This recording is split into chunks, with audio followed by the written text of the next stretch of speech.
Jadi ada 4 cara mendapatkan income. Ya, ada E itu employee, yaitu orang yang bekerja ikut perusahaan, ikut orang.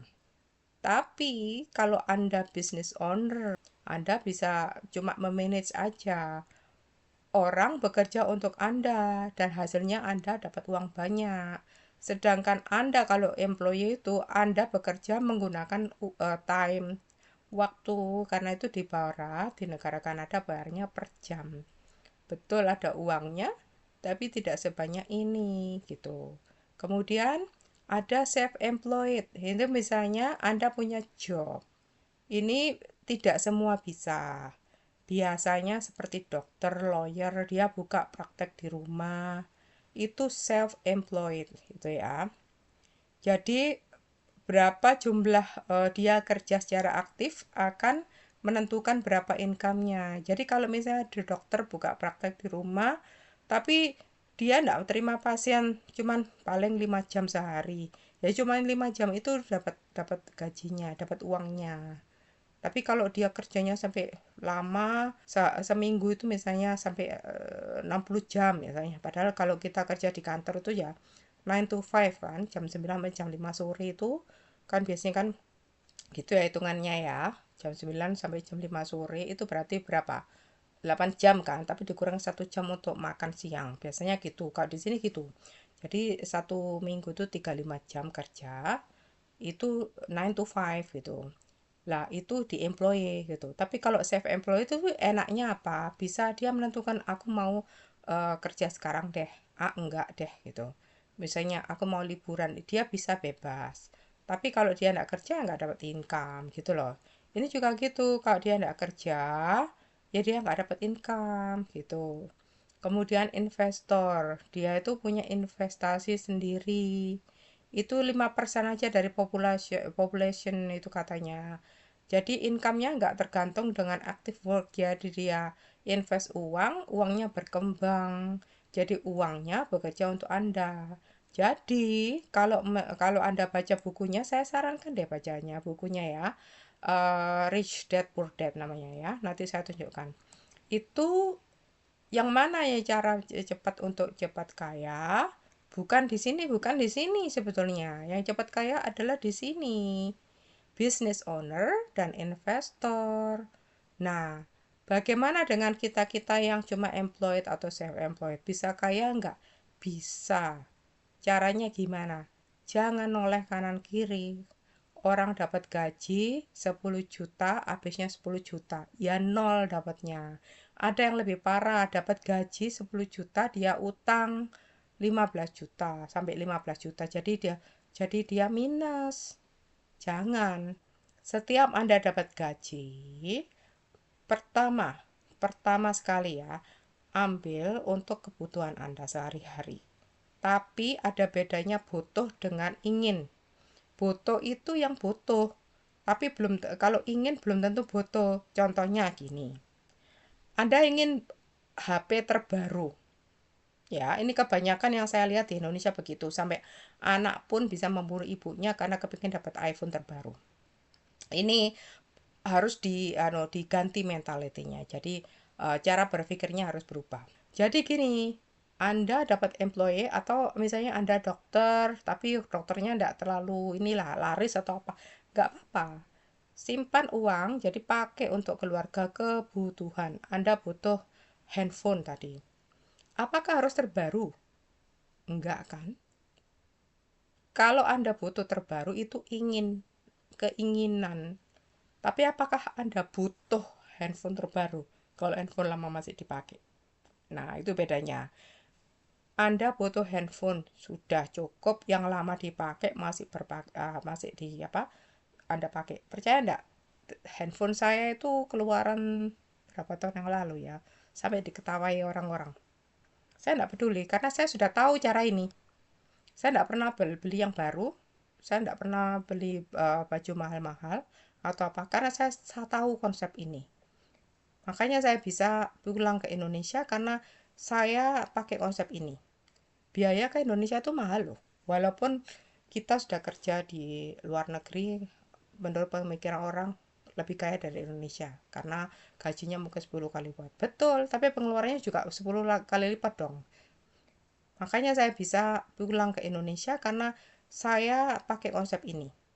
Biaya ke Indonesia itu mahal loh. Walaupun kita sudah kerja di luar negeri, menurut pemikiran orang lebih kaya dari Indonesia karena gajinya mungkin 10 kali lipat. Betul, tapi pengeluarannya juga 10 kali lipat dong. Kalau yang Anda lihat di apa namanya di presentasi saya sebelumnya, ini bedanya ya. Satu orang tinggal di Kanada butuh 2.718. Ini rata-rata menurut statistik. Di Indonesia cuma butuh 804 dolar. Ini Canadian dollar. Ini Canadian dollar. Ini lihat. CAD itu Canadian dollar. Kalau satu orang di Indonesia butuh 804 kan katanya. Sebentar. 804. Jadi rata-rata di Indonesia sekitar berapa ini? 9.500.000. Hampir katakan 10 juta satu orang. Ya. Kalau di Kanada berapa? 2.718. Kita lihat ya. 2.718. Di sini 32 juta satu orang dalam satu bulan. Nah, tapi kan saya kemarin dulu cerita. Kita lihat sih satu bulan setelah pajak itu rata-rata orang Kanada itu punya uang 3.867. Ya. Kita pakai kalkulator ya.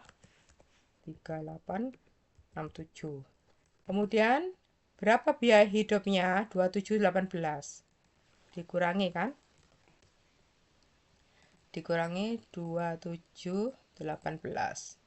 Berarti sisanya 1.149 per bulan. Saya kan sempat cerita, apakah worth it, apakah enak tinggal di Kanada. Kalau pendapatan Anda katakanlah ya gaji Anda segitu, dapat bayaran segini setelah bayar pajak, apakah cukup untuk tinggal di sini? Untuk betul sudah cukup. Itu malah lebih-lebih karena Anda punya tabungan per bulan 1.149 ya. Sekarang kita lihat lagi berapa tiket ya, flight tiket ya, ini one way nih ya. Jadi ini one way cuma 573, tapi bagaimana kalau round trip kan harus kembali ke Kanada lagi kalau Anda pulang ke Indonesia. Dilihat aja ya, saya bilang ini paling murah tapi tergantung loh ya. Ini Philippine Airlines, yang paling bagus itu Qatar. Ini bagus, katanya bagus, tergantung kalau anu ya. Saya cuma kasih gambaran aja. Jadi kalau katakanlah ini pulang pergi bisa satu pesawat kan, berarti anggapan 1 bulan itu gajinya Anda simpen untuk pulang ke Indonesia. Sisanya Anda punya 1149 dikalikan aja 11 bulan. Berarti Anda punya tabungan segini. Biasanya namanya manusia itu belanja-belanja, cepat habis uangnya. Gaya hidupnya semakin banyak pemasukan, semakin banyak pengeluaran. Bahkan ada yang lebih besar pasak daripada tiang katanya. Jadi pengeluarannya lebih banyak daripada pemasukan. Dia merasa percaya diri, aku ada gaji besar kok. Jadi dia pinjam sana pinjam sini, kemudian mulai hutang sana hutang sini, beli mobil yang mahal, dia mulai beli rumah dan cicilan mahal. Saya sendiri sebagai muslim terus terang saja, saya tidak berani beli rumah di sini dengan bank yang pakai riba. Jadi sampai sekarang saya masih sewa. Berat memang kalau sewa itu. Saya sendiri tidak mau ikut-ikutan orang-orang. Rugi dong, kamu di sana sudah lama kerja itu beli. Tidak berani riba. Ini yang sama cerita tadi. Kalau Anda sudah dapat uang, pakai untuk kebutuhan saja, bukan keinginan. Ya. Kalau mau butuh, manusia itu butuh baju. Tapi apakah kita harus selalu beli baju baru? Itu keinginan. Itu. Nah, harus tahu butuh dan ingin, ya. Sisa dari kebutuhan itu, saran saya jangan disimpan di bank. Pertama, setiap tahun ada inflasi. Ini diajarkan di buku ini ya. Setiap tahun itu ada inflasi, biasanya sampai 10%, tergantung negaranya di mana. Ya. Kemudian eh, ini bank itu selalu butuh uang administrasi. Ya, jadi rugi kalau Anda simpan di bank itu. Caranya adalah Anda belajar invest.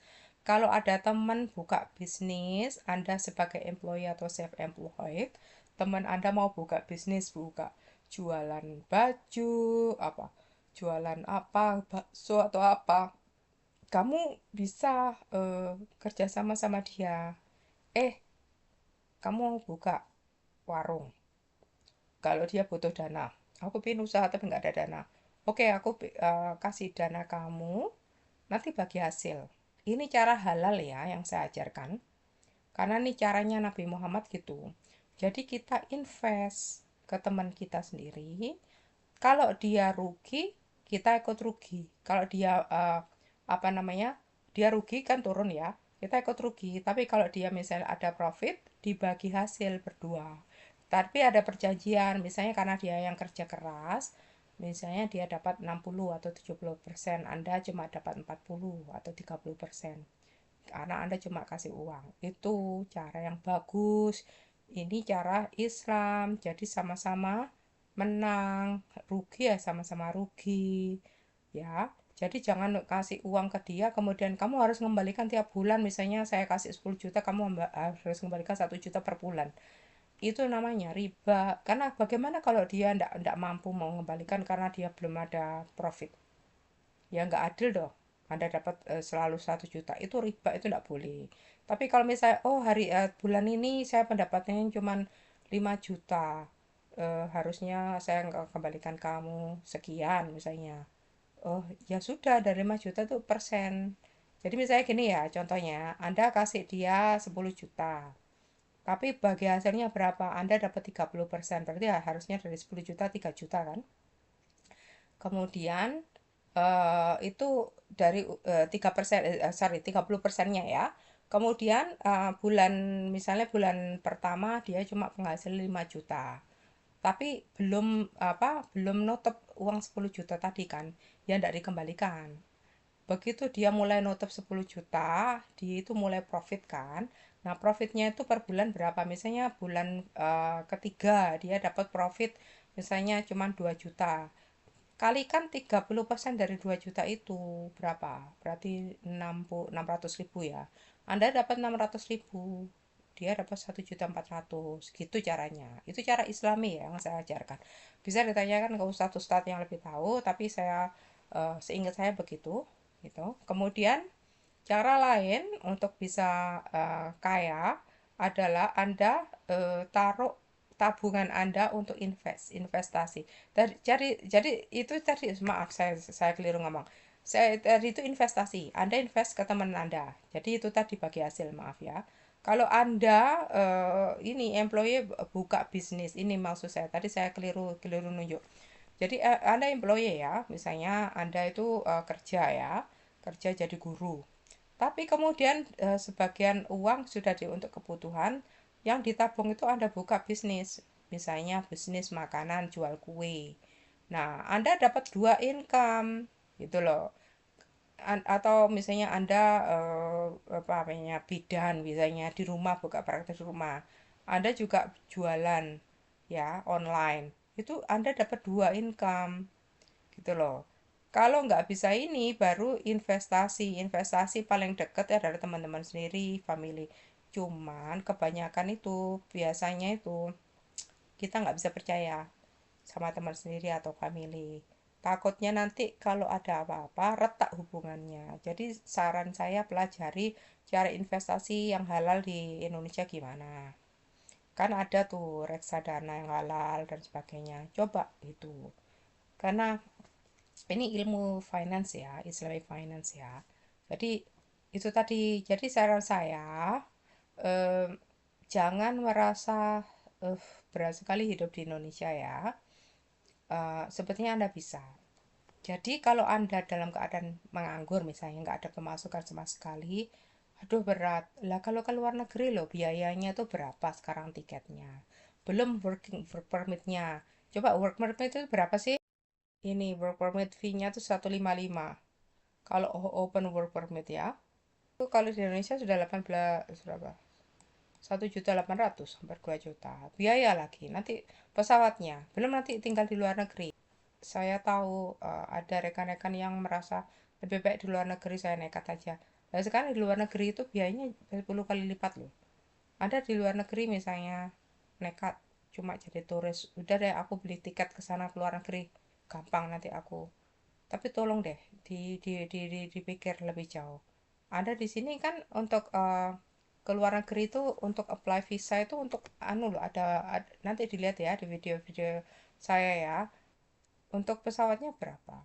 Terus untuk visanya aja, untuk apply, biasanya ditanyakan harus punya proof of funds. Anda punya tabungan berapa di bank yang tidak diutak-atik selama 6 bulan belakang. Berarti butuh duit kan? Gitu loh. Jadi sebelum Anda, kalau Anda tidak ada pemasukan sama sekali, cara pertama jangan keluar negeri. Cara pertama cari bisnis, buka bisnis. Anda tidak kerja sama orang, nggak apa-apa. Mungkin rezekinya bukan di sini. Ada bukan ini, nggak apa-apa. Bukan rezekimu di situ. Investor nggak punya uang, nggak apa-apa. Tapi mungkin di sini rezeki Anda. Anda deketi orang-orang yang bisa Anda percaya dan percaya sama Anda, yang kira-kira dia mau invest ke Anda. Cari investor. Saya mau buka warung pecel, contohnya di Jakarta, warung pecel Madiun di Jakarta. Itu kan jarang ya. Ngerti ya? Anda kalau misalnya di daerah yang luar, misalnya ini cuma contoh aja ya. Nah, itu Anda caranya tuh waktu deketin itu jangan cuma ngomong, bawa sampel. Sampelnya ini hasil saya. Tolong dicicipi. Gimana? Enak enggak gitu. Atau ajak aja ngobrol ke rumah saya, atau misalnya loh ini diundang teman saya, teman Anda ya, terus coba masain.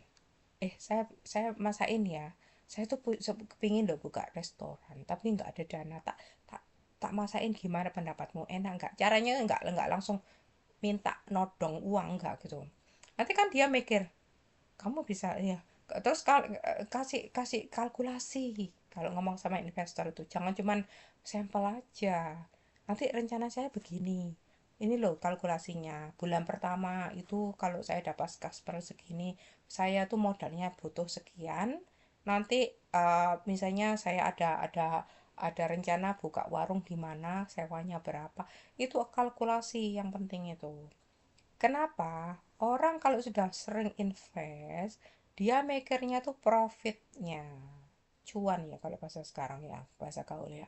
Profitnya itu berapa? Kalau aku invest 1 juta, aku dapat berapa dari 1 juta itu? Paham ya? Orang tidak mau sekedar invest ke Anda. Kalau Anda tidak bisa kalkulasi. Itu caranya. Mungkin rezeki Anda bukan di sini, tapi rezeki Anda di sini. Nanti besok-besok kalau rezeki Anda sudah banyak dari sini, laris, caranya jangan berhenti di situ. Caranya adalah Anda pakai uang untuk kebutuhan Anda, sisanya sekali lagi jangan ditabung, sisanya masukkan ke sini.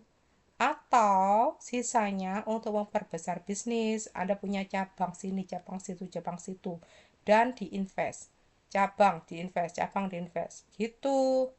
Jadi Anda bisa berkembang, tambah lama tambah kaya. Coba dilihat kanan kiri orang-orang yang kaya raya.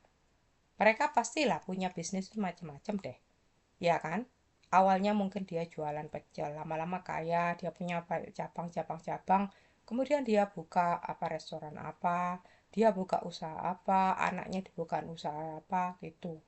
Atau dia invest ke orang yang punya bisnis lain. Coba lihat aja. Itu cara-cara yang paling cepat untuk kaya di sini.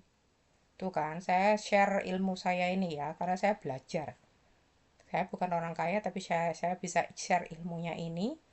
Dengan cara share ilmu ini, mudah-mudahan menjadi ilmu bermanfaat. Kalau saya mati, Anda pakai ilmu ini, saya insya Allah dapat pahala. Jadi itu dia rahasianya kenapa kok saya banyak berbagi gitu. Dan terus terang salah satu hal yang saya ingat-ingat sampai sekarang adalah kita nggak bawa rezeki sampai mati kecuali 3 hal kok: amal jariah, anak soleh solihah, dan ilmu yang bermanfaat. Itu sebabnya Awalnya itu saya bikin channel ini untuk apa? Untuk menjawab pertanyaan teman-teman saya, kan banyak tanya, gimana saya hidup di Kanada. Eh, saya ingin menyekolahkan teman anak saya di Kanada besok-besok. Gimana sih kalau kerja di Kanada dan sebagainya. Daripada saya jawab satu-satu, saya bikin webinar. Waktu itu saya sedang cuti sakit. Sebenarnya sampai sekarang, jadi saya berusaha untuk ambil positif. Jadi dalam keadaan sakit saya berusaha bikin bangun channel ini sehingga saya uh, bisa punya tabungan akhirat.